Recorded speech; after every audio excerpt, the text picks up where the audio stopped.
जय श्री कृष्ण। ओम नमो भगवते वासुदेवाय नमः। आप सुन रहे हैं पौराणिक अमृतवाणी द्वारा प्रसारित महाभारत कथा। चलिए आगे की कथा शुरू करते हैं। पांडवों को राज्य देने के संबंध में कौरवों का विचार और निर्णय। वैशंपायन जी कहते हैं, जन्मजय सभी राजाओं को अपने गुप्तचरों से शीघ्र ही मालूम हो गया कि द्रौपदी का विवाह पांडवों के साथ हुआ है। लक्ष्य भेद करने वाला कोई और नहीं बल्कि स्वयं वीरवर अर्जुन थे। उनका साथी जिसने शल्य को पटक दिया था और पेड़ उखाड़कर बड़े बड़े राजाओं के छक्के छुड़ा दिए थे, भीमसेन था। इस समाचार से सभी को बड़ा आश्चर्य हुआ। उन्होंने पांडवों के बच जाने से प्रसन्नता प्रकट की और कौरवों के दुर्व्यवहार से खिन्न होकर उन्हें धिक्कारा। दुर्योधन को यह समाचार सुनकर बड़ा दुख हुआ। वह अपने साथी अश्वत्थामा, शकुनी, कर्ण आदि के साथ द्रुपद की राजधानी से हस्तिनापुर के लिए लौट पड़ा। दुशासन ने दुर्योधन से धीमे स्वर से कहा, भाई जी, अब मैं ऐसा समझ रहा हूँ कि भाग्य ही बलवान है, प्रयत्न से कुछ नहीं होता, तभी तो पांडव अब तक जी रहे हैं। उस समय सभी कौरव दीन और निराश हो रहे थे। उनके हस्तिनापुर पहुंचने पर वहां का सब समाचार सुनकर विदुर जी को बड़ी प्रसन्नता हुई। वे उसी समय धृतराष्ट्र के पास जाकर बोले, महाराज धन्य हैं, धन्य हैं, कुरुवंशियों की अभिवृद्धि हो रही है। धृतराष्ट्र भी प्रसन्न होकर कहने लगे, बड़े आनंद की बात है, बड़े आनंद की बात है। धृतराष्ट्र ने ऐसा समझ लिया कि द्रौपदी मेरे पुत्र दुर्योधन को मिल गई, इसलिए उन्होंने तरह तरह के गहने भेजने की आज्ञा देते हुए कहा कि वर वधू को मेरे पास लाओ। विदुर ने बतलाया कि द्रौपदी का विवाह पांडवों के साथ हुआ है और वे बड़े आनंद से द्रुपद की राजधानी में निवास कर रहे हैं। धृतराष्ट्र ने कहा, विदुर, पांडवों को तो मैं अपने पुत्रों से भी बढ़कर प्यार करता हूँ। उनके जीवन से, विवाह से, द्रुपद जैसे संबंधी प्राप्त होने से मैं और भी प्रसन्न हूँ। द्रुपद के आश्रय से वे बहुत ही शीघ्र अपनी उन्नति कर लेंगे।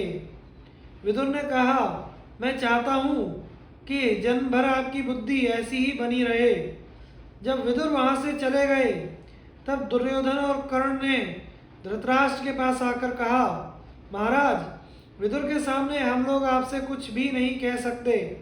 आप उनके सामने शत्रुओं की बढ़ती को अपनी बढ़ती मानकर हर्ष प्रकट करते हैं।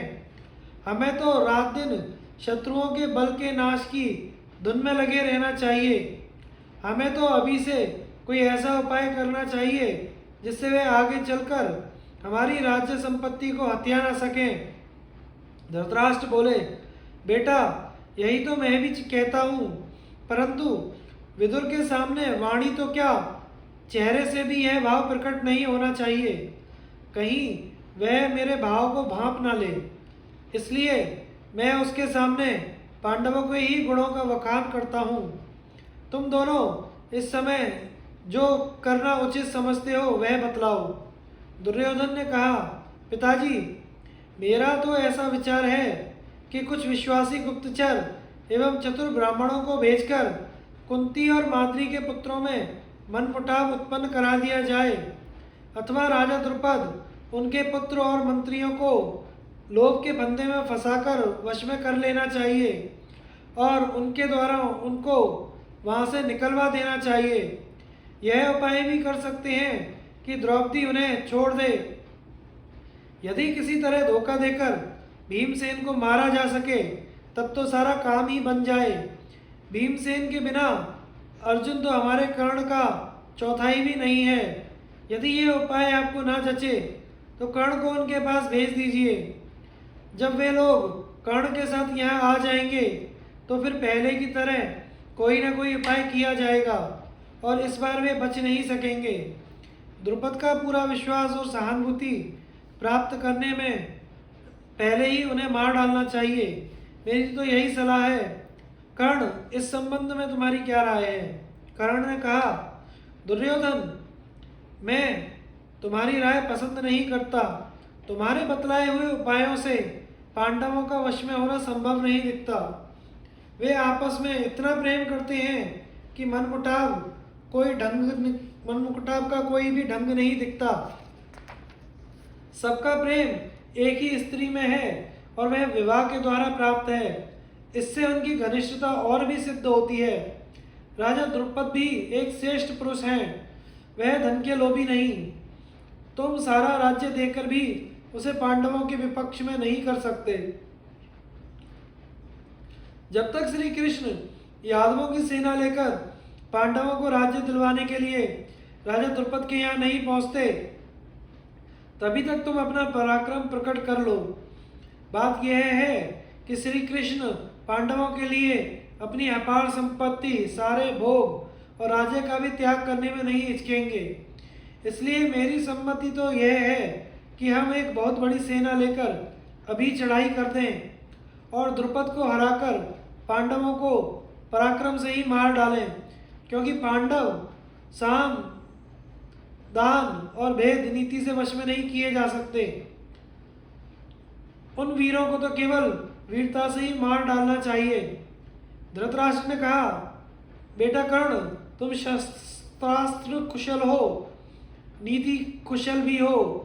जो कुछ तुमने कहा वह तुम्हारे अनुरूप है, परंतु मेरा विचार यह है कि आचार्य द्रोण, भीष्म पितामह और विदुर, तुम दोनों सब मिलकर इस संबंध में फिर से विचार कर लो और ऐसा उपाय निकालो जिससे परिणाम में सुख मिले। राजा धृतराष्ट्र ने भीष्म पितामह आदि को बुलवाया। सब लोग गुप्त स्थान में बैठकर विचार करने लगे। भीष्म पितामह ने कहा, मुझे पांडवों के साथ वैर विरोध करना पसंद नहीं है। मेरे लिए धृतराष्ट्र और पांडु तथा दोनों के लड़के एक से हैं। मैं सबसे एक सा प्यार करता हूँ। जैसे मेरा धर्म पांडवों की रक्षा करना, वैसे ही तुम लोगों का भी है। मैं पांडवों से झगड़ा करने का समर्थन नहीं कर सकता। तुम उनके साथ मेल मिलाप का वर्ताव करो और उनका आधा राज्य दे दो। जैसे तुम इस राज्य को अपने बाप दादाओं का समझते हो, वैसे ही है उनके बाप दादाओं का भी है। दुर्योधन, यदि यह राज्य पांडवों को नहीं मिलेगा तो तुम या भरतवंश का कोई भी पुरुष अपने को उस राज्य का स्वत्वाधिकारी कैसे कह सकता है? तुम जो अभी राजा बन बैठे हो, यह धर्म के विपरीत है। तुमसे पहले वे राज्य के अधिकारी हैं। तुम्हें हंसी खुशी उनका राज्य लौटा देना चाहिए। इसी में तुम्हारा और सब लोगों का भला है, अन्यथा नहीं। तुम अपने सिर पर कलंक का टीका क्यों लगा रहे हो? जब से मैंने सुना है कि कुंती और पांचों पांडव भस्म हो गए, तब से मेरी आंखों के सामने अंधेरा छा गया था। उनके जलने का दोष जितना तुम पर लगाया गया, उतना प्रोचन पर नहीं। अब पांडवों के जीवित रहने और मिलने से तुम्हारी अपकीर्ति मिटाई जा सकती है। पांडवों के जीवित रहते स्वयं इंद्र भी उनके राज्य से उन्हें वंचित नहीं कर सकते। वे बुद्धिमान और धर्मात्मा हैं, आपस में मेलजोल भी रखते हैं। उन्हें तुमने अब तक जो राज्य से दूर रखने का प्रयत्न किया है, यह अधर्म है। धृतराष्ट्र, मैं तुम्हें स्पष्ट रूप से अपनी सम्मति बतलाए देता हूँ। यदि तुम्हें धर्म से रत्ती भर भी प्रेम है, तो तुम मेरा प्रिय और कल्याण करना चाहते हो, तो शीघ्र से शीघ्र पांडवों को आधा राज्य उन्हें लौटा दो। द्रोणाचार्य ने कहा, धृतराष्ट्र, मित्रों का यही धर्म है कि जब उनसे सलाह पूछी जाए तो वे धर्म, अर्थ और यश की वृद्धि करने वाली सम्मति दें। मैं महात्मा भीष्म को पसंद करता हूँ। सनातन धर्म के अनुसार मैं यही ठीक समझता हूँ कि पांडवों को आधा राज्य दे दिया जाए। आप किसी प्रियवादी पुरुष को द्रुपद की राजधानी में भेजिए। वह पांडवों और नववधू द्रौपदी के लिए अनेकों प्रकार के रत्न और सामग्री लेकर जाए और द्रुपद से कहे, महाराज द्रुपद, आपके पवित्र वंश में संबंध होने से समस्त कुरु वंश को, राजा धृतराष्ट्र और दुर्योधन को बड़ी प्रसन्नता हुई है। इसे वे अपने कुल और गौरव की वृद्धि मानते हैं। इसके बाद वह कुंती और पांडवों को आश्वासन दे, समझाए बुझाए। जब उन लोगों के चित्त में आपके प्रति विश्वास का उदय हो जाए और वे शांत हो जाएं, तब उनके सामने यहाँ आने का प्रस्ताव उपस्थित करें। द्रुपद की ओर से स्वीकृति मिल जाने पर दुशासन और विकर्ण सेना एवं सामंतों सहित जाकर सम्मान के साथ द्रौपदी और पांडवों को ले आए। उन्हें उनका पैतृक राज्य दे दिया जाए। उनका आदर करने से सारी प्रजा आप पर प्रसन्न होगी, क्योंकि सब लोग ऐसा ही चाहते हैं। इस प्रकार मैं स्पष्ट रूप से महात्मा भीष्म की सम्मति का अनुमोदन करता हूँ और आपके हित की सलाह देता हूँ। इसी में आपके वंश की भलाई है। भीष्म पितामह और द्रोणाचार्य की बात सुनकर कर्ण जल भुन रहा था। उसने कहा, महाराज, पितामह भीष्म और आचार्य द्रोण आपके द्वारा सब प्रकार से सम्मानित और सत्कृत हैं। आप प्राय इनसे अपने हित की सहायता लेते ही रहते हैं। यदि विधाता ने आपके भाग्य में राज्य लिखा है तो सारे संसार के शत्रु हो जाने पर भी वह आपके हाथ से नहीं छिन सकता। यदि कोई अपने हृदय के भाव को छुपाकर बुरे इरादे से अमंगल को मंगल बताए तो समझदार पुरुष को उसका कहा नहीं मानना चाहिए। आप स्वयं बुद्धिमान हैं। मंत्रियों की सलाह अच्छी है या बुरी, इसका निर्णय आप स्वयं कीजिए, क्योंकि आप अपना हित और अहित तो भली भांति समझते ही हैं। द्रोणाचार्य ने कहा, अरे कर्ण, मैं तेरी दुष्टता समझ रहा हूँ। तेरा हृदय दुर्भाव से परिपूर्ण है। तू पांडवों का अनिष्ट करने के लिए हमारी सलाह को अनिष्टकारी बता रहा है। मैंने अपनी समझ से कुरुवंश की रक्षा और हित की बात कही है। यदि हमारी सलाह से कुरुवंश का हित दिख पड़ता हो तो तुझे जिससे हित दिखे वही कह। मैं कह देता हूँ, हमारी सलाह ना मानने से शीघ्र ही कौरव वंश का नाश हो जाएगा। विदुर ने कहा, महाराज, हितैषी बंधु बांधवों का यह कर्तव्य है कि वे निसंकोच आपके हित की बात कह दें, परंतु आप किसी की बात सुनना भी तो नहीं चाहते, इसी से उनकी बात को हृदय में स्थान नहीं देते। पितामह भीष्म और आचार्य द्रोण ने बहुत ही प्रिय और हितकर बात कही है, परंतु आपने अभी उन्हें कहाँ स्वीकार किया। मैंने खूब सोच विचार कर देख लिया है कि भीष्म और द्रोण से बढ़कर आपका कोई मित्र नहीं है। ये दोनों महापुरुष अवस्था, बुद्धि, शस्त्र ज्ञान आदि सभी बातों में सबसे बड़े चढ़े हैं। इनके हृदय में आपके और पांडु के पुत्रों के प्रति समान स्नेह भाव है। बाएं हाथ से भी बाण चलाने वाले अर्जुन को तो क्या स्वयं इंद्र भी युद्ध में नहीं जीत सकता। महाबाहु भीम, जिसकी भुजाओं में 10,000 हाथियों का बल है, उसको देवता लोग भी युद्ध में नहीं जीत सकते। रणबांकुरे, नकुल, सहदेव अथवा धैर्य, दया, क्षमा, सत्य और पराक्रम के मूर्तिमान विग्रह धर्मराज युधिष्ठिर को ही युद्ध के द्वारा किस प्रकार हराया जा सकता है। आपको समझ लेना चाहिए कि पांडवों के पक्ष में स्वयं श्री बलराम जी और सात्यकी हैं। भगवान श्री कृष्ण उनके सलाहकार हैं। बलवान एवं असंख्य यदुवंशी उनके लिए प्राणों की बाजी लगाने को तैयार हैं। यदि युद्ध हुआ तो पांडवों की विजय निश्चित है। यदि मान भी लें कि आपका पक्ष निर्बल नहीं है, फिर भी जो काम मेलजोल से निकल सकता है उसे झगड़ा बखेड़ा करके संदेहास्पद बना देना कहाँ की बुद्धिमानी है। जब से प्रजा को यह बात मालूम हुई है कि पांडव जीवित हैं, तब से सभी नागरिक अनागरिक उनके दर्शन के लिए उत्सुक हो रहे हैं। इस समय पांडवों के विरुद्ध कोई काम करने से राज्य विप्लव हो जाएगा। आप पहले अपनी प्रजा को प्रसन्न कीजिए। दुर्योधन, कर्ण और शकुनी आदि अधर्मी और दुष्ट हैं। इनकी समझ अभी तक कच्ची है। इनकी बात मत मानिए। मैंने आपको पहले ही सूचित कर दिया था कि दुर्योधन के अपराध से सारी प्रजा का सत्यानाश हो जाएगा। धृतराष्ट्र ने कहा, विदुर, भीष्म पितामह एवं आचार्य द्रोण बड़े ही बुद्धिमान एवं ऋषि तुल्य हैं। इनकी सलाह मेरे परम हित की है। तुमने जो कुछ भी कहा है उसे मैं स्वीकार करता हूँ। युधिष्ठिर आदि पांचों पांडव जैसे पांडु के पुत्र हैं, वैसे ही मेरे भी, मेरे पुत्रों की तरह ही राज्य पर उनका भी अधिकार है। तुम पांचाल देश जाओ और राजा द्रुपद की अनुमति से कुंती, द्रौपदी तथा पांडवों को सत्कार पूर्वक यहाँ ले आओ। धृतराष्ट्र की आज्ञा से विदुर ने द्रुपद की राजधानी के लिए प्रस्थान किया। विदुर का पांडवों को हस्तिनापुर लाना और इंद्रप्रस्थ में उनके राज्य की स्थापना।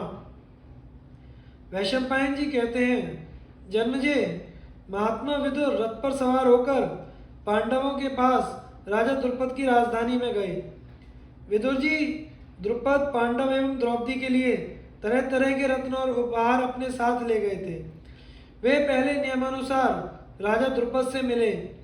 उन्होंने विदुर का बड़ा सत्कार किया। कुशल प्रश्न के अनंतर विदुर श्री कृष्ण और पांडवों से मिले। उन लोगों ने विदुर जी की बड़े प्रेम से आवभगत की। विदुर जी ने धृतराष्ट्र की ओर से बार बार पांडवों का कुशल मंगल पूछा और सबके लिए लाए हुए उपहार अर्पित किए। उपयुक्त अवसर पाकर महात्मा विदुर ने श्री कृष्ण और पांडवों के सामने ही द्रुपद से निवेदन किया, महाराज, आप लोग कृपया करके मेरी प्रार्थना पर ध्यान दें। महाराज धृतराष्ट्र ने अपने पुत्र और मंत्रियों सहित आपसे कुशल मंगल पूछा है। आपके साथ विवाह संबंध होने से उन्हें अत्यंत प्रसन्नता हुई है। पितामह भीष्म और द्रोणाचार्य ने भी आपकी कुशल जानने के लिए बड़ी उत्सुकता प्रकट की है। इस अवसर पर वे जितने प्रसन्न हैं, उतनी प्रसन्नता उन्हें राज्य लाभ से नहीं होती। अब आप पांडवों को हस्तिनापुर भेजने की तैयारी कीजिए। सभी कुरुवंशी पांडवों को देखने के लिए उत्कंठित हो रहे हैं। कुरुकुल की नारियां नववधु द्रौपदी को देखने के लिए लालायित हैं। पांडवों को भी अपने देश से चले बहुत दिन हो गए हैं। ये भी वहां जाने के लिए उत्सुक होंगे। आप अब इन लोगों को वहां जाने की आज्ञा दें। आपसे आज्ञा प्राप्त होते ही मैं वहां संदेश भेजूंगा कि पांडव लोग अपनी माता कुंती और नववधु द्रौपदी के साथ आनंद पूर्वक हस्तिनापुर के लिए प्रस्थान कर रहे हैं। राजा द्रुपद ने कहा, महात्मा विदुर, आपका कहना ठीक है। कुरुवंशियों से संबंध करके मुझे भी कम प्रसन्नता नहीं हुई है। पांडवों का अपनी राजधानी में जाना तो उचित ही है, परंतु मैं अपनी जबान से यह बात नहीं कह सकता। जाने के लिए कहना मुझे शोभा नहीं देता। युधिष्ठिर ने कहा, महाराज, हम लोग अपने अनुचरों सहित आपके अधीन हैं। आप प्रसन्नता से जो आज्ञा देंगे वही हम करेंगे। भगवान श्री कृष्ण ने कहा, मैं तो ऐसा समझता हूँ कि पांडवों को इस समय हस्तिनापुर जाना चाहिए। वैसे राजा द्रुपद समस्त धर्मों के मर्मज्ञ हैं। वे जैसा कहें वैसा करना चाहिए। द्रुपद बोले, पुरुषोत्तम भगवान श्री कृष्ण देश काल का विचार करके जो कुछ कह रहे हैं वही मुझे ठीक जचता है।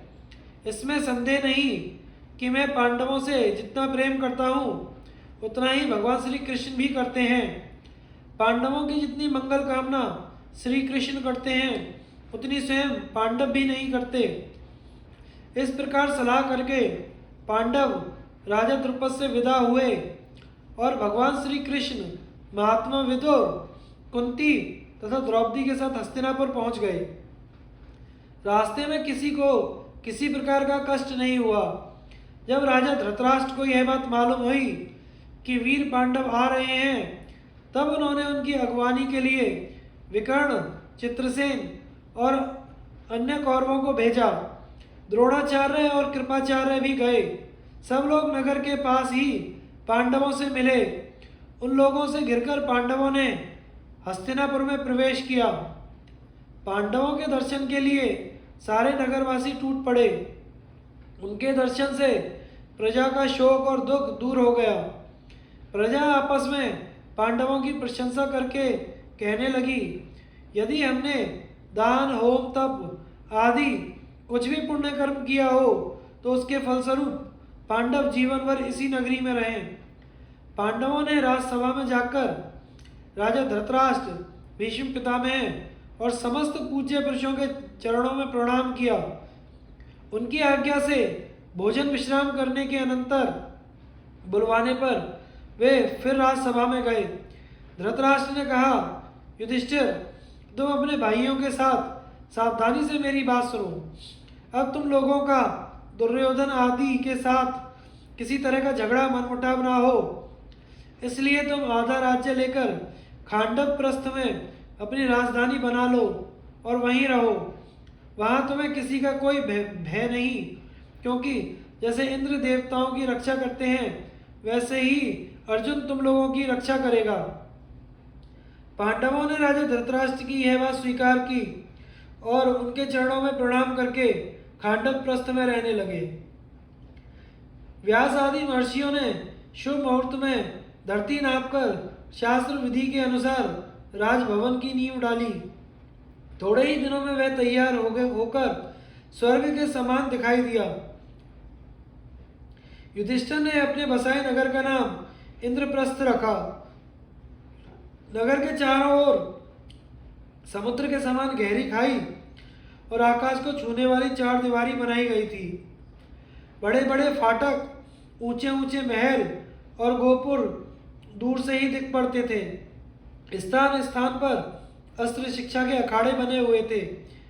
पहरे का बड़ा कड़ा प्रबंध था। बर्छियां, शतघ्नियां और अन्य अन्य युद्ध संबंधी यंत्र स्थान स्थान पर लगाए गए थे। सड़कें चौड़ी, सीधी और स्वच्छ थी। दैवी बाधा के लिए भी उपाय कर दिए गए थे। अमरावती के समान इंद्रप्रस्थ नगरी सुंदर सुंदर भवनों से सुशोभित थी। नगर तैयार होते ही विभिन्न भाषाओं के जानकार ब्राह्मण, सेठ, साहूकार, कारीगर और अन्य गुणीजन आकर बसने लगे। बड़े बड़े उद्यान, उपवन हरे भरे फल पुष्पों से लदे वृक्षों से परिपूर्ण हो रहे थे। कहीं मस्त मोर नाच रहे थे तो कहीं कोकिलाएं कुहू कुहू कर रही थी।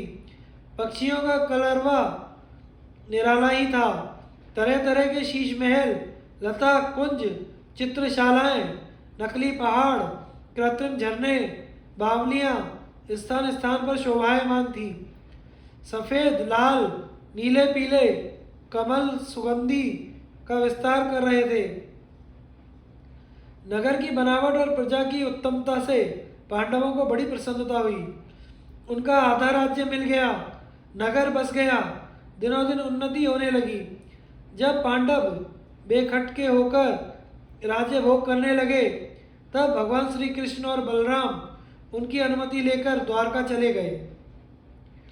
इंद्रप्रस्थ में देवर्षि नारद का आगमन, सुंद और उपसुंद की कथा।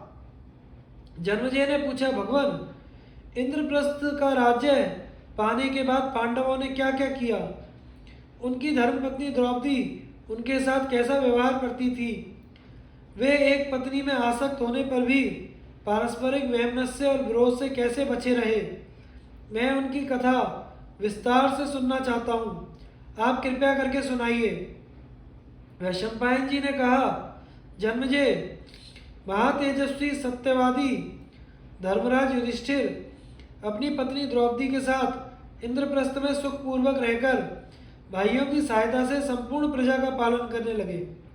सारे शत्रु उनके वश में हो गए। धर्म और सदाचार का पालन करने के कारण उनके आनंद में किसी प्रकार की कमी नहीं थी। एक दिन की बात है, सभी पांडव राजसभा में बहुमूल्य आसनों पर बैठे हुए राजकाज कर रहे थे। उसी समय स्वेच्छा से विचरते हुए देवर्षि नारद वहां आ पहुंचे।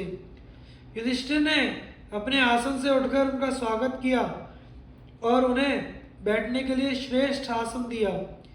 देवर्षि नारद की विधि पूर्वक अर्घ्य, पाद्य आदि से पूजा की गई। युधिष्ठिर ने बड़ी नम्रता से उन्हें अपने राज्य की सब बातें निवेदन की।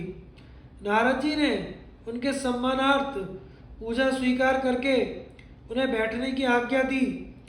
द्रौपदी को देवर्षि नारद के शुभागमन का समाचार भेजा गया।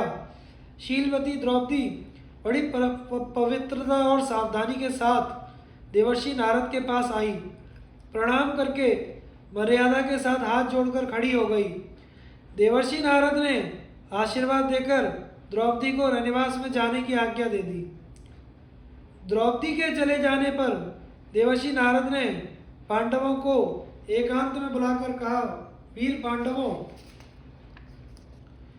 यशस्वी द्रौपदी तुम पांचों भाइयों की एकमात्र धर्मपत्नी है, इसलिए तुम लोगों को कुछ ऐसा नियम बना लेना चाहिए जिससे आपस में किसी प्रकार का झगड़ा बखेड़ा ना खड़ा हो। प्राचीन समय की बात है, असुर वंश में सुंद और उपसुंद नाम के दो भाई थे। उनमें इतनी घनिष्ठता थी कि उन पर कोई हमला नहीं कर सकता था। वे एक साथ राज्य करते, एक साथ सोते जागते और एक साथ ही खाते पीते थे। परंतु वे दोनों तिलोत्तमा नाम की एक ही स्त्री पर रीझ गए और एक दूसरे के प्राणों के ग्राहक बन गए। इसलिए तुम लोग ऐसा नियम बनाओ जिससे आप आपस का हेलमेल और अनुराग कभी भी कम ना हो, ना कभी आपस में फूट पड़े। युधिष्ठिर के विस्तार पूर्वक पूछने पर देवर्षि नारद ने सुंद और उपसुंद की कथा प्रारंभ की। उन्होंने कहा कि हिरण्यकशिपु के वंश में निकुंभ नाम का एक महाबली और प्रतापी दैत्य था। उसके दो पुत्र थे, सुंद और उपसुंद। दोनों बड़े शक्तिशाली, पराक्रमी, क्रूर और दैत्यों के सरदार थे। उनके उद्देश्य, कार्य, भाव, सुख और दुख एक ही प्रकार के थे। एक के बिना दूसरा ना तो कहीं जाता, ना ही कुछ खाता पीता था। अधिक तो क्या, वे एक प्राण दो देह थे। दोनों की वृत्ति भी एक सी होने लगी। उन्होंने त्रिलोक को जीतने की इच्छा से विधि पूर्वक दीक्षा ग्रहण करके विंध्याचल पर तपस्या प्रारंभ की। वे भूखे प्यासे रहकर जटावल्कल धारण किए हुए केवल हवा पीकर तपस्या करने लगे। उनके शरीर पर मिट्टी का ढेर लग गया।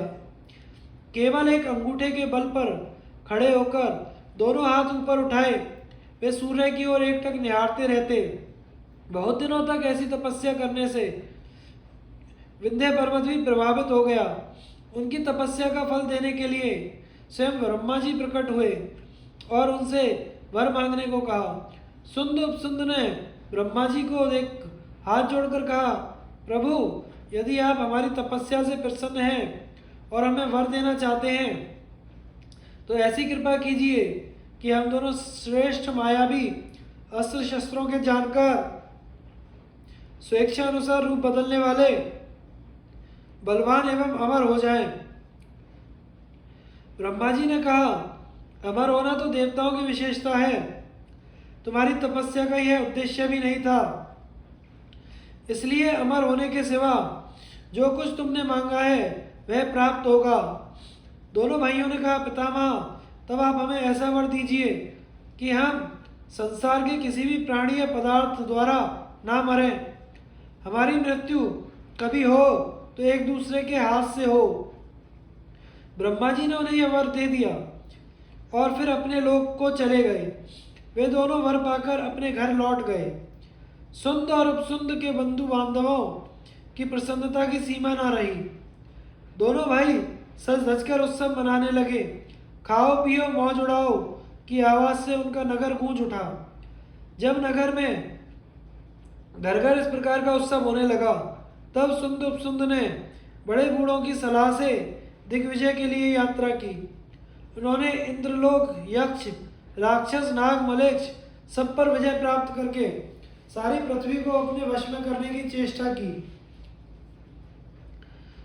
दोनों भाइयों की आज्ञा से असुरगण घूम घूम कर ब्रह्मर्षि और राजर्षियों का सत्यानाश करने लगे।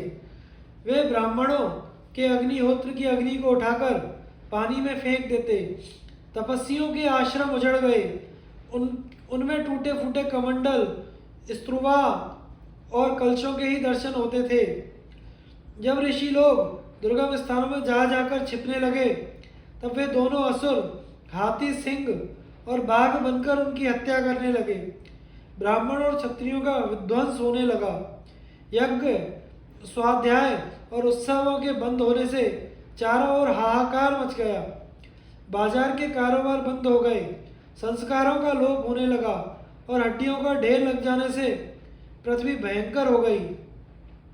इस भयानक हत्याकांड को देखकर जितेंद्रिय ऋषि मुनि और महात्माओं को बड़ा ही कष्ट हुआ। सब मिलकर ब्रह्मलोक गए। उस समय ब्रह्मा जी के पास महादेव, इंद्र, अग्नि, वायु, सूर्य, चंद्र आदि देवता, वैखानस, वालखिल्य आदि सभी विद्यमान थे। महर्षियों और देवताओं ने बड़ी नम्रता के साथ ब्रह्मा जी के सामने यह निवेदन किया कि सुंद एवं उपसुंद ने प्रजा को किस प्रकार चौपट किया है और कितने निष्ठुर कर्म किए हैं। ब्रह्मा जी ने क्षण भर सोचकर विश्वकर्मा को बुलाया और कहा, तुम एक ऐसी अनुपम सुंदर स्त्री बनाओ जो सभी को लुभा ले। विश्वकर्मा ने बहुत सोच विचार कर एक त्रिलोक सुंदरी अप्सरा का निर्माण किया। संसार के श्रेष्ठ रत्नों का तिल तिल भर अंश लेकर उसका एक एक अंग बनाया गया था। इसलिए ब्रह्मा जी ने उस सुंदरी का नाम तिलोत्तमा रखा। तिलोत्तमा ने ब्रह्मा जी के सामने हाथ जोड़कर पूछा, भगवान मुझे क्या आज्ञा है। ब्रह्मा जी ने कहा, तिलोत्तमे तुम सुंद और उपसुंद के पास जाओ और अपने मनोहर रूप से उन्हें लुभा लो। तुम्हारी सुंदरता और कौशल से उनमें फूट पड़ जाए ऐसा उपाय करो। तिलोत्तमा ने ब्रह्मा जी की आज्ञा स्वीकार करके सब देवताओं की प्रदक्षिणा की। उसके रूप की शोभा देखकर देवताओं और ऋषियों ने समझ लिया कि अब काम बनने में अधिक विलंब नहीं है। इधर दोनों दैत्य पृथ्वी पर विजय प्राप्त करके निश्चित भाव से निष्कंटक राज्य करने लगे। उनका सामना करने वाला कोई नहीं था, इसलिए वे आलसी और विलासी हो गए। एक दिन दोनों भाई विंध्याचल की उपत्यकाओं में रंग बिरंगे पुष्पों से लदे सुगंधी में लता वृक्षों की झुरमुट में आमोद प्रमोद कर रहे थे। उसी समय तिलोत्तमा नाज नखरे के साथ कनेर के पुष्पों को चुनती हुई उनके सामने आ निकली। वे दोनों शराब पीकर नशे में बेहोश हो रहे थे। उनकी आंखें चढ़ी हुई थी। तिलोत्तमा पर दृष्टि पड़ते ही वे काम मोहित हो गए और अपने स्थान से उठकर तिलोत्तमा के पास आ गए। वे इतने कामंद हो गए कि उन्होंने बिना कुछ सोचे विचारे तिलोत्तमा के हाथ पकड़ लिए। सुंद ने दायां हाथ पकड़ा और उपसुंद ने बायां। वे दोनों शारीरिक बल, धन, नशे और उन्माद में एक दूसरे से कम ना थे, इसलिए कामातुर होकर आपस में ही तनातनी करने लगे। सुंद ने कहा, अरे यह तो मेरी पत्नी है, तेरी भाभी लगती है। उपसुंद ने कहा, यह तो मेरी पत्नी है और तुम्हारी पुत्र वधू के समान है। दोनों ही अपनी अपनी बात पर अकड़ गए और तेरी नहीं मेरी कहकर झगड़ा करने लगे। क्रोध के आवेग में दोनों अपने स्नेह और सौहार्द को भूल गए। गदाएं उठी, पहले मैंने इसका हाथ पकड़ा है, पहले मैंने इसका हाथ पकड़ा है, ऐसा कहते हुए दोनों एक दूसरे पर टूट पड़े। शरीर खून से लथपथ हो गए और कुछ ही क्षणों में दोनों भयंकर असुर पृथ्वी पर गिरते हुए दिखाई पड़े। उनकी यह दशा देखकर उनके साथी स्त्री पुरुष पाताल में भाग गए। देवता, महर्षि और स्वयं ब्रह्मा जी ने तिलोत्तमा की प्रशंसा की। उसे यह वर दिया कि किसी भी मनुष्य की दृष्टि तुझ पर अधिक देर तक नहीं टिक सकेगी। इंद्र को राज्य मिला, संसार की व्यवस्था ठीक हो गई और ब्रह्मा जी अपने लोक को चल दिए। नारद जी ने कहा, पांडुनंदन, सुंद और उपसुंद एक दूसरे से अत्यंत हिले मिले तथा एक प्राण दो देह थे, परंतु एक स्त्री उन दोनों की फूट और विनाश का कारण बनी। मेरा तुम लोगों पर अतिशय अनुराग और स्नेह है, इसलिए मैं तुम लोगों से यह बात कह रहा हूँ कि तुम ऐसा नियम बना लो जिससे द्रौपदी के कारण तुम लोगों में झगड़ा होने का कोई अवसर ही ना आए। देवर्षि नारद की बात सुनकर पांडवों ने उसका अनुमोदन किया। उनके सामने ही यह प्रतिज्ञा की कि एक नियमित समय तक हर एक भाई के पास द्रौपदी रहेगी। जब एक भाई द्रौपदी के साथ एकांत में होगा तब दूसरा भाई वहां ना आ जाएगा। यदि कोई भाई वहां जाकर द्रौपदी के एकांतवास को देख लेगा तो उसे ब्रह्मचारी होकर 12 वर्ष तक वन में रहना पड़ेगा। पांडवों के नियम कर लेने पर नारद जी प्रसन्नता के साथ वहां से चले गए। जन्मजय, यही कारण है कि पांडवों में द्रौपदी के कारण किसी प्रकार की फूट नहीं पड़ सकी। नियम भंग के कारण अर्जुन का वनवास एवं उलूपी और चित्रांगदा के साथ विवाह।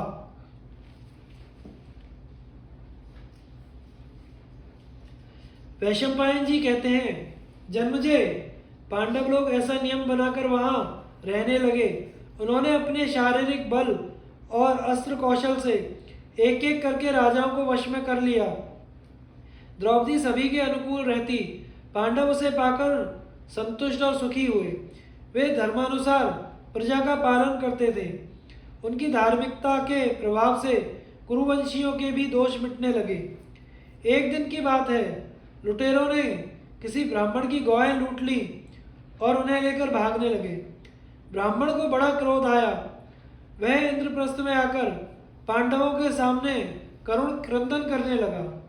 ब्राह्मण ने कहा, पांडव, तुम्हारे राज्य में दुष्टात्मा और क्षुद्र लुटेरे मेरी गौएं छीनकर बलपूर्वक लिए जा रहे हैं। तुम दौड़कर इन्हें बचाओ। जो राजा प्रजा से कर लेकर भी उनकी रक्षा का प्रबंध नहीं करता वह निस्संदेह पापी है। मैं ब्राह्मण हूँ। गौओं का छिन जाना मेरे धर्म का नाश है। तुम्हें उचित है कि इस समय तुम पूरी शक्ति से मेरी गौओं की रक्षा करो। अर्जुन ने ब्राह्मण का करुण क्रंदन सुनकर उन्हें ढाढ़स बंधाया, परंतु उनके सामने अड़चन यह थी, जिस घर में राजा युधिष्ठिर द्रौपदी के साथ बैठे हुए थे उसी घर में उनके अस्त्र शस्त्र थे। नियमानुसार अर्जुन उस घर में नहीं जा सकते थे। एक और कौटुंबिक नियम, दूसरी ओर ब्राह्मण की करुण पुकार। अर्जुन बड़े असमंजस में पड़ गए। उन्होंने सोचा कि ब्राह्मण का गोधन लौटाकर आंसू पोंछना मेरा निश्चित कर्तव्य है। यदि मैं इसकी उपेक्षा कर दूंगा तो राजा को अधर्म होगा, हम लोगों की निंदा होगी और पाप भी लगेगा। दूसरी ओर प्रतिज्ञा भंग करने से भी पाप लगेगा, वन में जाना पड़ेगा। अच्छी बात है, मैं ब्राह्मण की रक्षा करूंगा, कोई रुकावट हो तो रहे। नियम भंग के कारण कितना भी कठिन प्रायश्चित क्यों ना करना पड़े, चाहे प्राण ही क्यों ना चले जाएं, इस दीन ब्राह्मण के गोधन की रक्षा करना मेरा धर्म है। वह मेरे जीवन की रक्षा से भी अधिक महत्वपूर्ण है। अर्जुन राजा युधिष्ठिर के घर में निसंकोच चले गए। राजा से अनुमति लेकर धनुष उठाया और आकर ब्राह्मण से बोले, ब्राह्मण देवता, जल्दी चलो, अभी वे दुष्ट अधिक दूर तक नहीं गए हैं, उनसे गोधन का उद्धार कर लाएं। थोड़ी ही देर में अर्जुन ने बाणों की बौछारों से लुटेरों को मारकर गौएं ब्राह्मणों को सौंप दी। नागरिकों ने अर्जुन की बड़ी प्रशंसा की। कुरुवंशियों ने अभिनंदन किया। अर्जुन ने युधिष्ठिर के पास जाकर कहा, भाई, मैंने आपके एकांत गृह में जाकर प्रतिज्ञा तोड़ी है, इसलिए मुझे 12 वर्ष तक वनवास करने की आज्ञा दीजिए, क्योंकि हम लोगों में ऐसा नियम बन चुका है। यकायक अर्जुन के मुंह से ऐसी बात सुनकर युधिष्ठिर शोक में पड़ गए।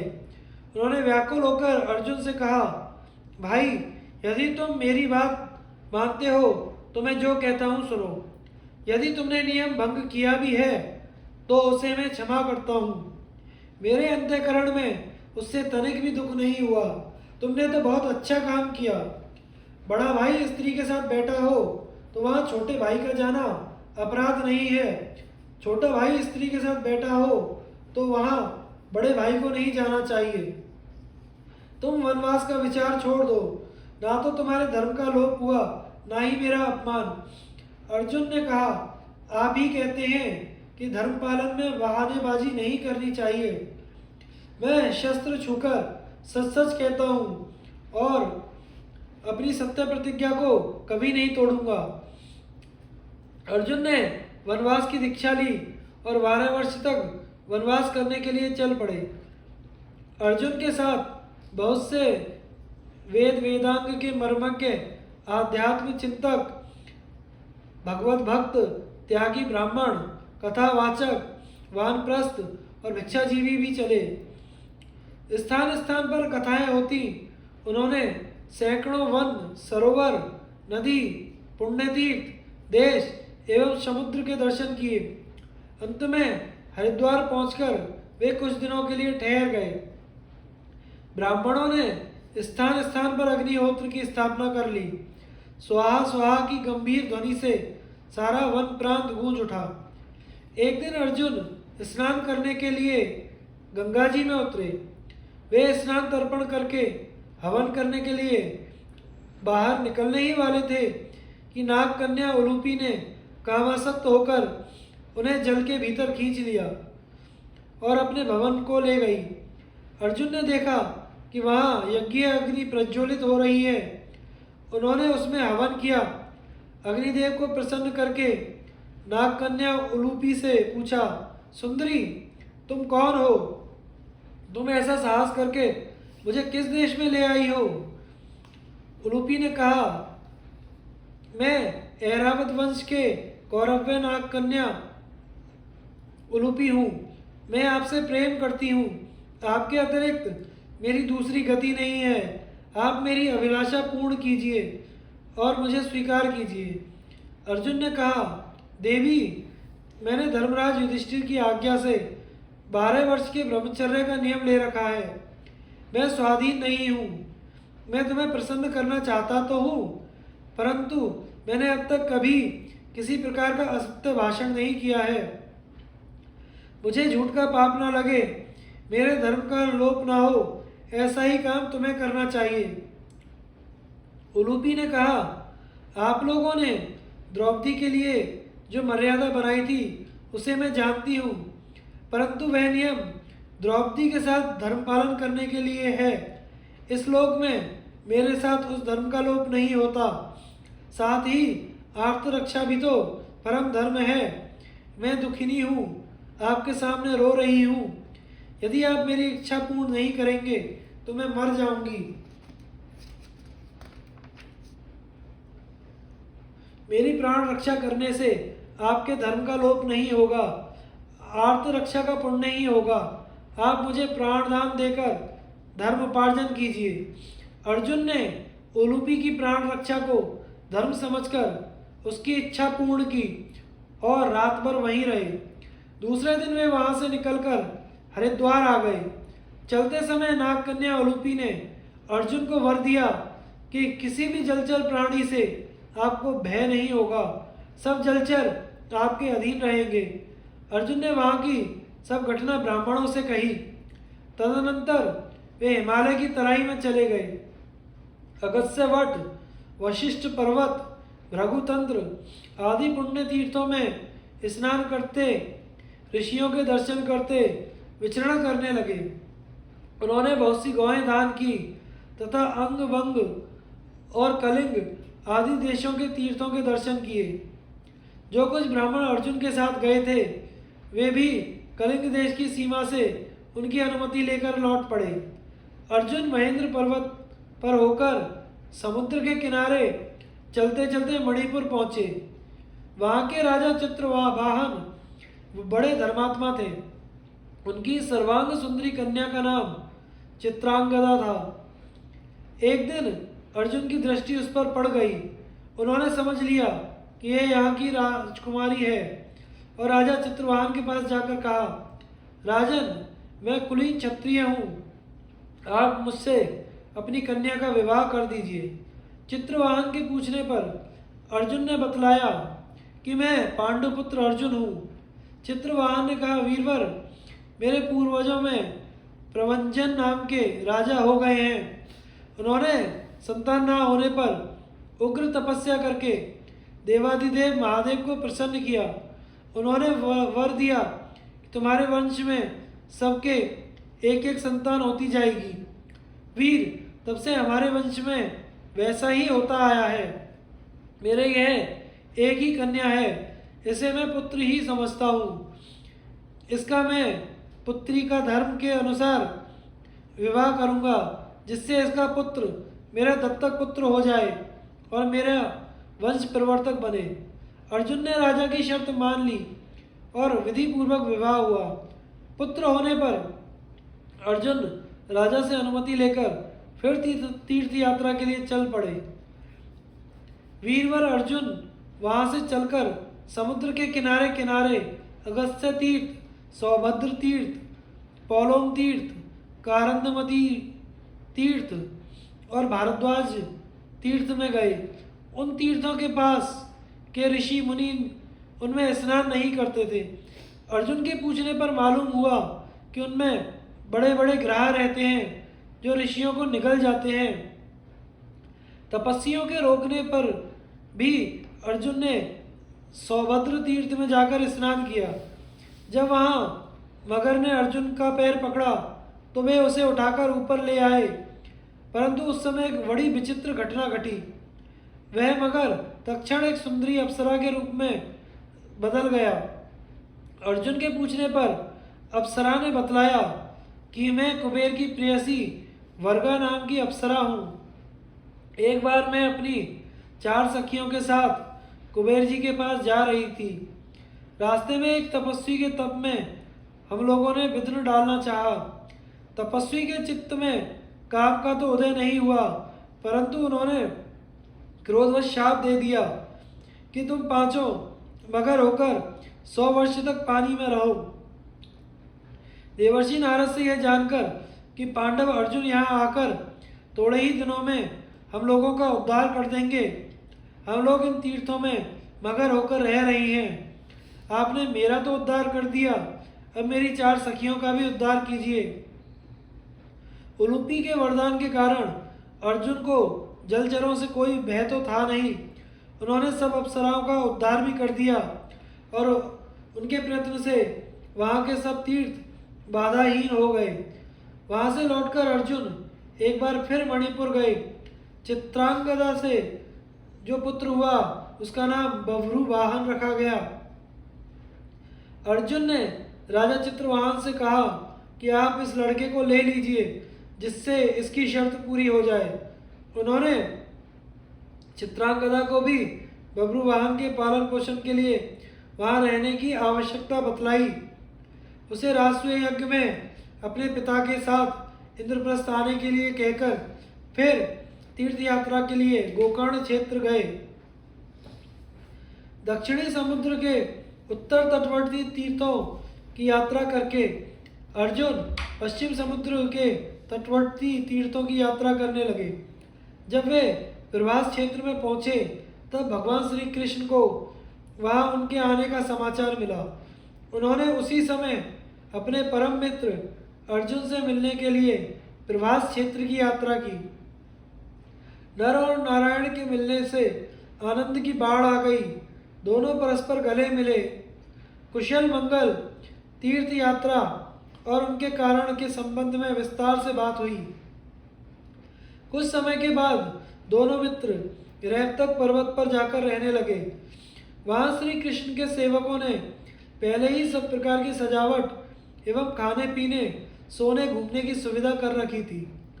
वहां भगवान श्री कृष्ण की ओर से अर्जुन का राजोचित सम्मान और तरह तरह से मनोरंजन किया गया। रात को सोने के समय अर्जुन अपनी यात्रा के बारे में बातें सुनाते रहे। वहां से रथ पर सवार होकर दोनों मित्र द्वारका गए। अर्जुन के सम्मान के लिए द्वारकापुरी के उपवन, महल, सड़कें सब राजा सजा दिए गए। यदुवंशियों ने बड़े उत्साह के साथ अर्जुन का स्वागत सत्कार किया और अपनी स्थिति, पद और योग्यता के अनुसार उनका अभिनंदन किया। द्वारकापुरी में वे भगवान श्री कृष्ण के निज मंदिर में ही ठहरे और दोनों ने अनेक रात्रियों में एक साथ ही सोए। सुभद्रा, हरण, अभिमन्यु एवं प्रतिविंध्य आदि राजकुमारों का जन्म।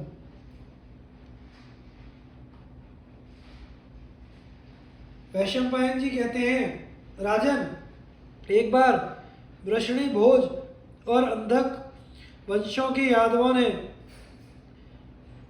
रैवतक पर्वत पर बहुत बड़ा उत्सव मनाया। इस अवसर पर ब्राह्मणों को हजारों रत्न और अपार संपत्ति का दान किया गया। यदुवंशी बालक सज धज कर टहल रहे थे। अक्रूर, सारण, गद, बभ्रू, विदुरथ, निषठ, चारुदेशणु, प्रथु, विप्रथु, सत्यक, सात्यकी, हार्दिक्य, उद्धव, बलराम तथा अन्य प्रधान प्रधान यदुवंशी अपनी अपनी पत्नियों के साथ उत्सव की शोभा बढ़ा रहे थे। गंधर्व और बंदीजन उनका व्रत बखान कर रहे थे। गाजे बाजे, नाच तमाशे की भीड़ सब ओर लगी हुई थी। इस उत्सव में भगवान श्री कृष्ण और अर्जुन भी बड़े प्रेम के साथ घूम रहे थे। वहीं श्री कृष्ण की बहन सुभद्रा भी थी। उसकी रूप राशि से मोहित होकर अर्जुन एकटक उसकी ओर देखने लगे। भगवान कृष्ण ने अर्जुन के अभिप्राय को जानकर कहा, क्षत्रियों के यहाँ स्वयंवर की चाल है, परंतु यह निश्चय नहीं है कि सुभद्रा तुम्हें स्वयंवर में वरेगी या नहीं, क्योंकि सबकी रुचि अलग अलग होती है। क्षत्रियों में बलपूर्वक हरकर ब्याह करने की नीति भी है। तुम्हारे लिए यही मार्ग प्रशस्त है। भगवान श्री कृष्ण और अर्जुन ने यह सलाह करके अनुमति के लिए युधिष्ठिर के पास दूत भेजा। युधिष्ठिर ने हर्ष के साथ इस प्रस्ताव का अनुमोदन किया। दूत के लौटाने पर श्री कृष्ण ने अर्जुन को वैसी ही सलाह दे दी। एक दिन तक सुभद्रा ने रैवतक पर्वत पर देव पूजा करके पर्वत की प्रदक्षिणा की। ब्राह्मणों ने मंगल वाचन किया। जब सुभद्रा की सवारी द्वारका के लिए रवाना हुई, तब अवसर पाकर अर्जुन ने बलपूर्वक उसे उठाकर रथ में बिठा लिया और उस स्वर्णमय रथ से अपने नगर की ओर चल दिए। सैनिक सुभद्रा हरण का यह दृश्य देखकर चिल्लाते हुए द्वारका की सुधर्मा सभा में गए और वहां का सब हाल कहा। सभापाल ने युद्ध का स्वर्ण जटित डंका बजाने का आदेश दिया। वह आवाज सुनकर भोज, अंधक, वृषणी वंशों के यादव ने अपने अपने जरूरी काम छोड़कर वहां इकट्ठे हो गए। सभा भर गई। सैनिकों के मुख से सुभद्रा हरण का वृत्तांत सुनकर यादवों की आंखें चढ़ गईं। उन्होंने अपने इस अपमान का बदला लेना ही निश्चित किया। कोई रथ जोतने लगा, कोई कवच बांधने लगा, कोई ताव के मारे खुद घोड़ा जोतने लगा। युद्ध की सामग्री इकट्ठी होने लगी। बलराम जी ने कहा, यदुवंशियों, श्री कृष्ण की बात सुने बिना तुम लोग नासमझी में क्या कर रहे हो? इस झूठ मूठ के गरजने का क्या अभिप्राय है? इसके बाद उन्होंने श्री कृष्ण से कहा, जनार्दन, तुम्हारी इस चुप्पी का क्या अभिप्राय है? तुम्हारा मित्र समझकर अर्जुन का इतना सत्कार किया गया, उसने जिस पत्तल में खाया उसी में छेद किया। वह उत्तम वंश का होनहार युवक है, उसके साथ संबंध करने में भी कोई आपत्ति नहीं है। फिर भी उसने यह साहस करके हमें अपमानित और अनादरत किया है। उसका यह कार्य हमारे माथे पर पैर रखने के बराबर है। मैं यह नहीं सह सकता। मैं अकेला ही समस्त कुरुवंशियों के लिए काफी हूँ। मैं अर्जुन की ढिठाई क्षमा नहीं कर सकता। बलराम जी की वीरोचित बात का सब यदुवंशियों ने अनुमोदन किया। सबके अंत में भगवान श्री कृष्ण ने कहा, अर्जुन ने हमारे वंश का अपमान नहीं, सम्मान किया है। उन्होंने हमारे वंश की महत्ता समझकर ही हमारी बहन का हरण किया है, क्योंकि उन्हें स्वयंवर के द्वारा उसके मिलने में संदेह था। उनका काम क्षत्रिय धर्म के अनुरूप हुआ है और हमारे योग्य है। सुभद्रा और अर्जुन की जोड़ी बहुत ही सुंदर होगी। महात्मा भरत के वंशधर और कुंती भोज के दहेत्र को कन्या देकर नाता जोड़ना भला किसे नापसंद हो सकता है। अर्जुन को जीतना भी भगवान शंकर के अतिरिक्त और किसी के लिए दुष्कर है। इस समय उस फुर्तीले जवान योद्धा के पास मेरे रथ और घोड़े हैं। मैं समझता हूँ इस समय लड़ाई का उद्योग ना करके अर्जुन के पास जाकर मित्र भाव से कन्या सौंप देना ही उत्तम है। कहीं अर्जुन ने अकेले ही तुम लोगों को जीत लिया और कन्या को हस्तिनापुर ले गया तो यदुवंश की बड़ी बदनामी होगी।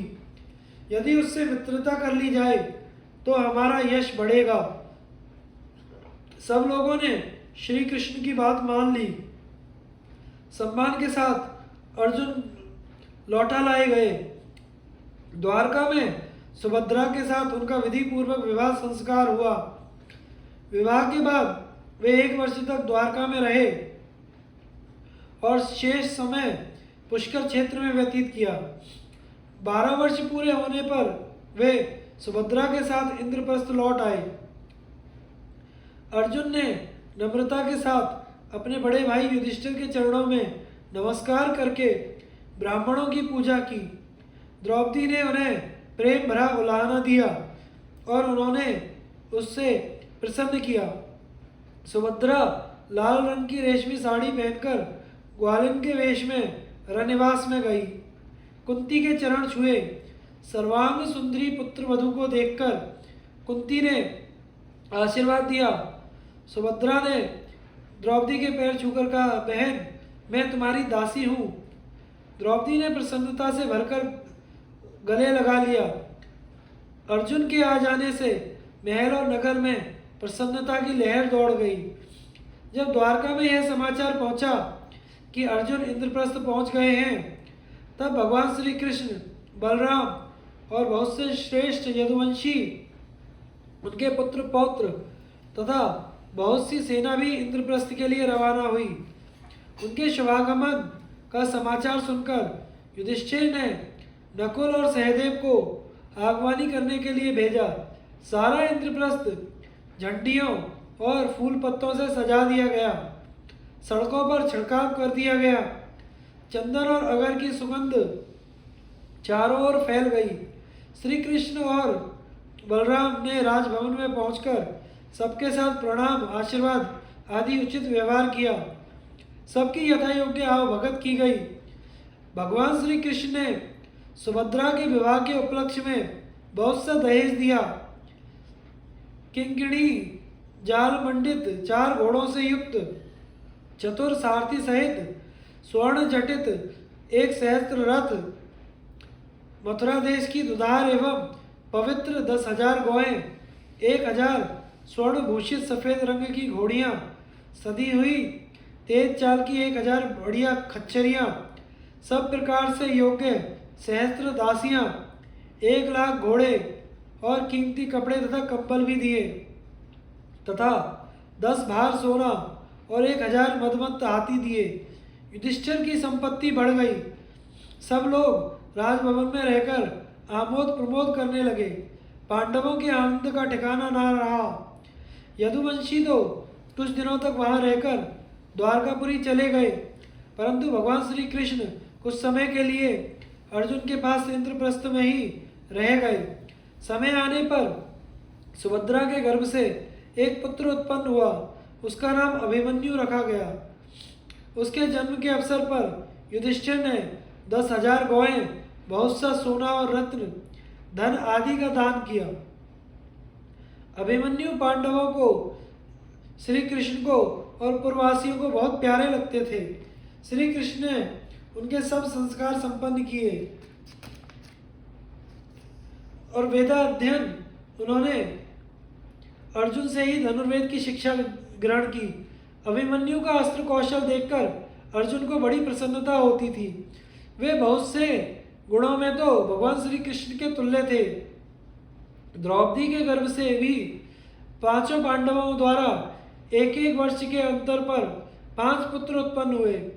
ब्राह्मणों ने युधिष्ठिर से कहा, महाराज, आपका पुत्र शस्त्रों का प्रहार सहन करने में विंध्याचल के समान होगा, इसलिए उसका नाम प्रतिविंध्य होगा। भीमसेन ने 1 सहस्त्र सोमयाग करके पुत्र उत्पन्न किया है, इसलिए उनके पुत्र का नाम सुतसोम होगा। अर्जुन ने बहुत से प्रसिद्ध कर्म करने के अनंतर लौटकर पुत्र उत्पन्न किया है, इसलिए इस बालक का नाम होगा श्रुतकर्मा। कुरुवंश में पहले शतानीक नाम के एक बड़े प्रतापी राजा हो गए हैं। नकुल अपने पुत्र का नाम उन्हीं के नाम पर रखना चाहते हैं, इसलिए इस पुत्र का नाम शतानीक होगा। सहदेव का पुत्र कृत्तिका नक्षत्र में उत्पन्न हुआ है, इसलिए उसका नाम श्रुतसेन होगा। धौम्य ने इन बालकों के संस्कार विधि पूर्वक कराए और बालकों ने वेद पाठ समाप्त करके अर्जुन से दिव्य और मानुष युद्ध की अस्त्र शिक्षा प्राप्त की। इन सब बातों से पांडवों को बड़ी प्रसन्नता हुई। खांडव दाह की कथा।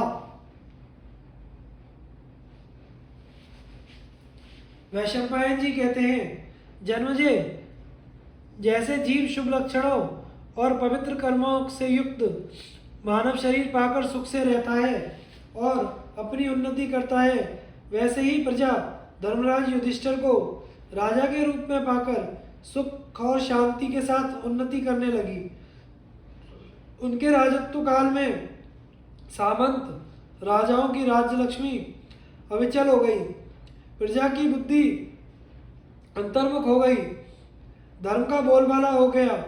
जैसे पूर्णिमा के निर्मल चंद्रमा को देखकर लोगों के नेत्र मन और शीतल हो जाते हैं, वैसे ही संपूर्ण प्रजा राजा युधिष्ठिर के दर्शन से आनंदित हो जाती। प्रजा युधिष्ठिर को केवल राजा मानकर ही आनंदित नहीं होती थी, बल्कि वे कार्य भी ऐसे करते थे जो प्रजा के अभीष्ट से होते थे। धर्मराज कभी भी अनुचित, असत्य अथवा अप्रिय वाणी नहीं बोलते थे। वे जैसे अपनी भलाई चाहते, वैसे ही प्रजा की भी। इस प्रकार सब पांडव अपने तेज से समस्त राजाओं को संतप्त करते आनंद से रहते थे। एक दिन अर्जुन की प्रेरणा से भगवान श्री कृष्ण धर्मराज युधिष्ठिर की आज्ञा लेकर यमुना के पावन पुलिन पर जल विहार करने के लिए गए। वहां उन लोगों की सुख सुविधा के लिए विहार भूमि सुसज्जित कर दी गई। उस समृद्धि संपन्न वन्य प्रदेश और उनके विश्राम भवन में वीणा, मृदंग, बांसुरी आदि बाजों की सुमधुर ध्वनि हो रही थी। भगवान श्री कृष्ण और अर्जुन ने वहां बड़ी प्रसन्नता के साथ आनंदोत्सव मनाया। दोनों मित्र पास ही पास बहुमूल्य आसनों पर बैठे हुए थे। उसी समय लंबे ढील डोल का ब्राह्मण वहां उपस्थित हुआ। उनका शरीर क्या था, मानो तपाया हुआ सोना ही था। सिर पर पिंगल वर्ण की जटाएं, मुंह पर दाढ़ी मूछ, शरीर पर वल्कल वस्त्र थे। इस तेजस्वी ब्राह्मण को देखकर श्री कृष्ण और अर्जुन उठ खड़े हुए। ब्राह्मण ने कहा, आप दोनों संसार के श्रेष्ठ वीर और महापुरुष हैं। मैं एक बहुभोजी ब्राह्मण हूँ। इस समय मैं गांडव वन के पास बैठे हुए आप लोगों के सामने भोजन की भिक्षा मांगने आया हूँ। भगवान श्री कृष्ण और अर्जुन ने कहा, आपकी तृप्ति किस प्रकार के अन्न से होती है, आज्ञा कीजिए, हम लोग उसी के लिए प्रयत्न करें। ब्राह्मण ने कहा, मैं अग्नि हूँ, मुझे साधारण अन्न की आवश्यकता नहीं। आप मुझे वही अन्न दीजिए जो मेरे योग्य है। मैं खांडव वन को जला डालना चाहता हूँ, परंतु इस वन में तक्षक नाग अपने परिवार और मित्रों के साथ रहता है, इसलिए इंद्र सर्वदा इस वन की रक्षा में तत्पर रहता है।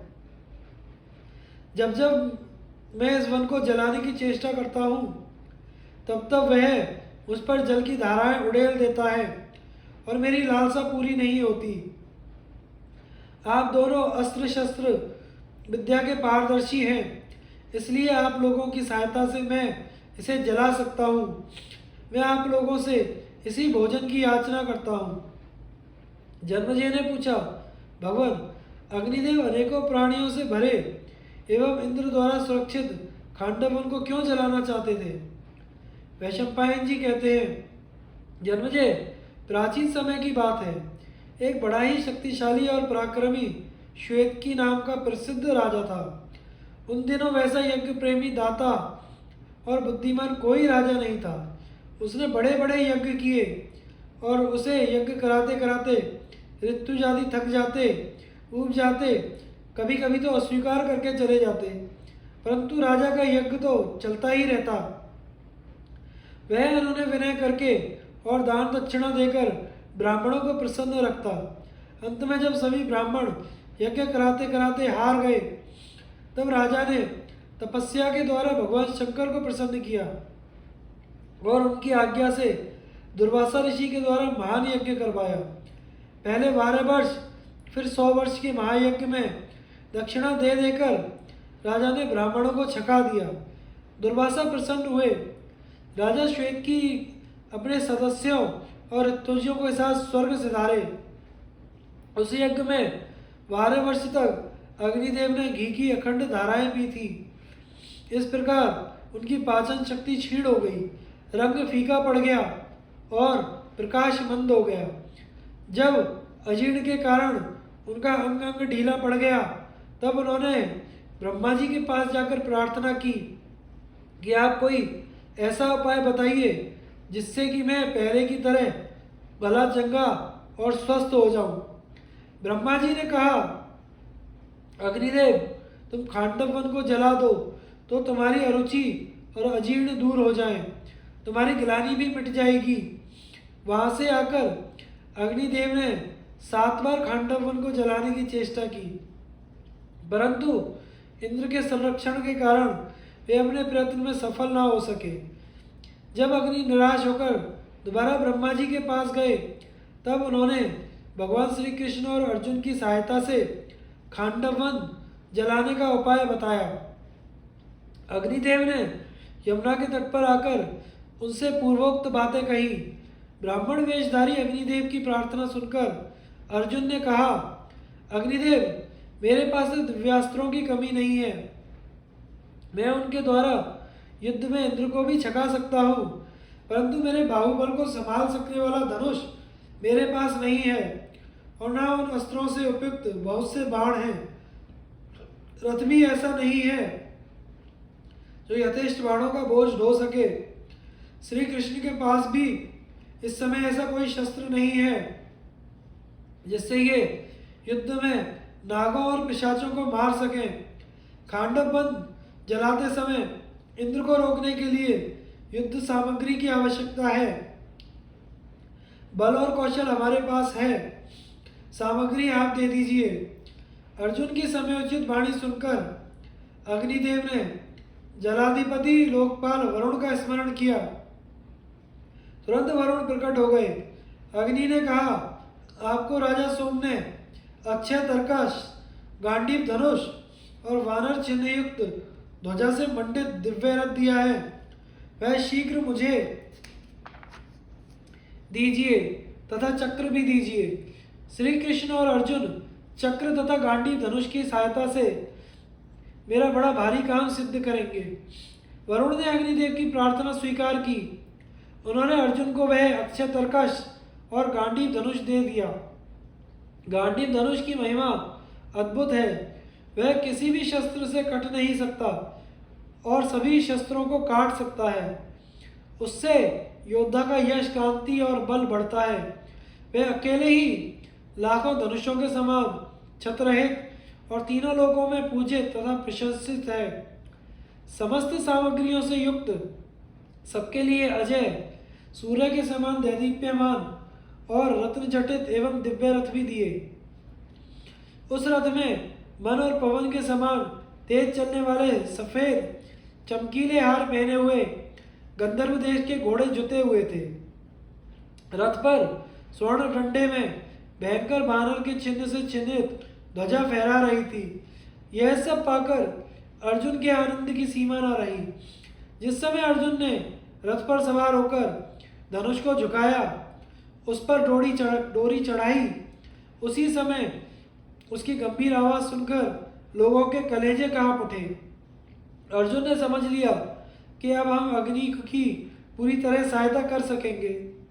अग्निदेव ने भगवान श्री कृष्ण को दिव्य चक्र और आग्नेयास्त्र देते हुए कहा, मधुसूदन, इस चक्र के द्वारा आप जिसे चाहेंगे मार डालेंगे। इस चक्र के प्रभाव से समस्त देवता, दानव, राक्षस, पिशाच, नाग और मनुष्य की शक्ति कुछ भी नहीं है। यह चक्र हर बार चलाने पर शत्रु का नाश करके फिर लौट आएगा। वरुण ने भगवान श्री कृष्ण की सेवा में दैत्यनाशिनी एवं वज्र ध्वनि के समान शब्द से शत्रुओं का दिल दहला देने वाले कौमोद की गदा अर्पित की।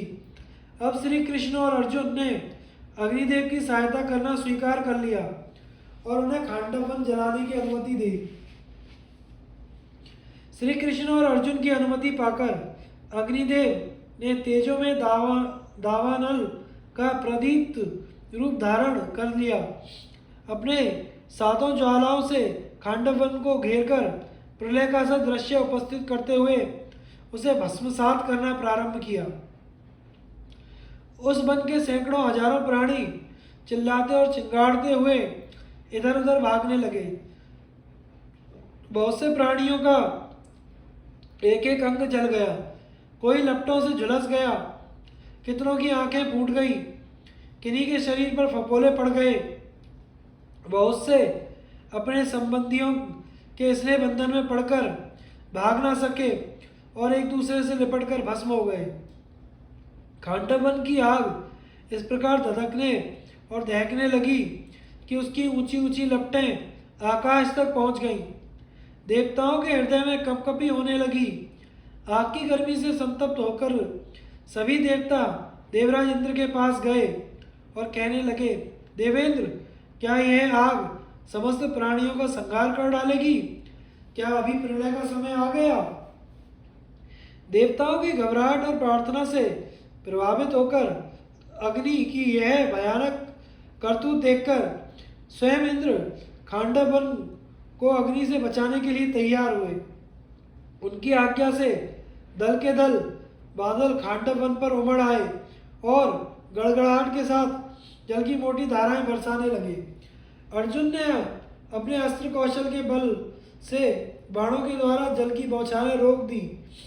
सारा आकाश बाणों के द्वारा ऐसा घिर गया कि कोई भी प्राणी उससे निकलकर बाहर ना जा सके। उस समय नागराज तक्षक खांडव वन में नहीं था, वह कुरुक्षेत्र चला गया था, परंतु उसका पुत्र अश्वसेन वहीं था और बचने का बहुत प्रयत्न करने पर भी अर्जुन के बाणों के घेरे से बाहर ना जा सका। अश्वसेन की माता ने उसे निकलकर बचाने की कोशिश की। वह मुंह की ओर से शुरू करके पूंछ तक निकल भी गई, परंतु अग्नि का प्रकोप बढ़ जाने से बीच में ही भागने लगी। अर्जुन ने ऐसा तक कर निशाना मारा कि उसका फन बिंध गया। इंद्र अर्जुन का यह काम देख रहे थे। उन्होंने अश्वसेन को बचाने के लिए ऐसी आंधी चलाई और बूंदों की बौछार डाली कि अर्जुन क्षण भर के लिए मोहित हो गए। अश्वसेन वहां से भाग निकला। इंद्र के इस धोखे की बात याद करके अर्जुन क्रोध से तिलमिला उठे और पहने बाणों से आकाश को ढककर इंद्र से भिड़ गए। इंद्र ने भी अपने तीक्ष्ण अस्त्रों की वर्षा से अर्जुन को उत्तर दिया। प्रचंड पवन भयंकर गर्जना के साथ समुद्र को क्षुब्ध करने लगा। आकाश जल बरसाने वाला बादलों से भर गया। बिजली चमकने लगी। वज्र की कड़क से लोगों का दिल दहल गया। अर्जुन ने वायुअस्त्र का प्रयोग किया। इंद्र का वज्र कमजोर पड़ गया। बादल तितर बितर हो गए। जलधाराएं सूख गईं। बिजलियों की चमक लापता हो गई। अंधेरा मिट गया। अर्जुन का यह अस्त्र कौशल देखकर असुर, गंधर्व, देवता, यक्ष, राक्षस, सर्प कोलाहल करते हुए सामने आ गए। वे तरह तरह के अस्त्र शस्त्रों से श्री कृष्ण और अर्जुन पर प्रहार करने लगे। श्री कृष्ण और अर्जुन ने संयुक्त रूप से चक्र और तीखे बाणों द्वारा सबकी सेना को तहस नहस कर दिया। यह सब देख सुनकर देवराज इंद्र के क्रोध की सीमा न रही। वे श्वेत वर्ण वाले ऐरावत हाथी पर चढ़कर श्री कृष्ण और अर्जुन की ओर दौड़े। उन्होंने जल्दबाजी में अपने वज्र का प्रयोग किया और देवताओं से चिल्लाकर कहा, अभी अभी दोनों मरे जाते हैं। सभी देवताओं ने अपने अपने अस्त्र उठाए। यमराज ने कालदंड, कुबेर ने गदा, वरुण ने पाश और विचित्र वज्र। इधर भगवान श्री कृष्ण और अर्जुन ने भी अपने धनुष चढ़ाए और निर्भयता के साथ खड़े हो गए। इन दोनों मित्रों की बाण वर्षा के सामने इंद्र आदि देवताओं की एक न चली। इंद्र ने मंदराचल का एक शिखर उठाकर ही अर्जुन पर दे मारने की चेष्टा की, परंतु उसके पहले ही दिव्य बाणों की चोट से वह हजारों टुकड़ों में बट गया। उसके टुकड़ों से खांडव वन के दानव, राक्षस, नाग, बाघ, रीछ, हाथी, सिंह, मृग, भैंसे, अन्य वन्य पशु और पक्षी घायल एवं भयभीत होकर भागने लगे। एक ओर आग सबको पी जाना चाहती थी, दूसरी ओर भगवान श्री कृष्ण और अर्जुन की बाण वर्षा। कोई वहां से भाग ना सका। श्री कृष्ण के चक्र और अर्जुन के बाणों से कट कट कर जीव जंतु स्वाहा हो रहे थे। समस्त प्राणियों के आत्मा श्री कृष्ण ने उस समय अपना काल रूप प्रकट किया। देवता और दानव सभी उनके पौरुष को देखकर दंग रह गए। उस समय इंद्र को संबोधन करके वज्र निष्ठुर ध्वनि से आकाशवाणी हुई कि इंद्र, तुम्हारा मित्र तक्षक कुरुक्षेत्र जाने के कारण इस भयंकर अग्नि कांड से जला नहीं बच गया है। तुम अर्जुन और श्री कृष्ण को युद्ध में किसी प्रकार नहीं जीत सकते। तुम्हें यह समझना चाहिए कि तुम्हारे ये चिर परिचित नर नारायण हैं। इनकी शक्ति और पराक्रम असीमित है। ये सबके लिए अजय हैं और देवता, असुर, यक्ष, राक्षस, गंधर्व, किन्नर, मनुष्य तथा सर्पादि सबके लिए पूजनीय हैं। तुम देवताओं को लेकर यहाँ से चले जाओ, इसी में तुम्हारी शोभा है। इस अवसर पर खांडव वन का दाह देव ने ही रच रखा है। आकाशवाणी सुनकर देवराज इंद्र क्रोध एवं ईर्ष्या छोड़कर स्वर्ग लौट गए। देवताओं ने भी अपनी सेना के साथ उनका अनुगमन किया। देवताओं को समर भूमि से हटते देखकर भगवान श्री कृष्ण और अर्जुन ने हर्ष ध्वनि की। खांडव वन अनाथ के घर की तरह धक धक जलने लगा। भगवान श्री कृष्ण ने देखा कि मैं दानव यकायक तक्षक के निवास स्थान से निकलकर भाग रहा है और अग्नि मूर्तिमान होकर जलाने के लिए उसका पीछा कर रही है। उन्होंने मैं दानव को मार डालने के लिए चक्र उठाया। आगे चक्र और पीछे धधकती आग को देखकर मैं दानव किंग कर्तव्य विमूढ़ हो गया।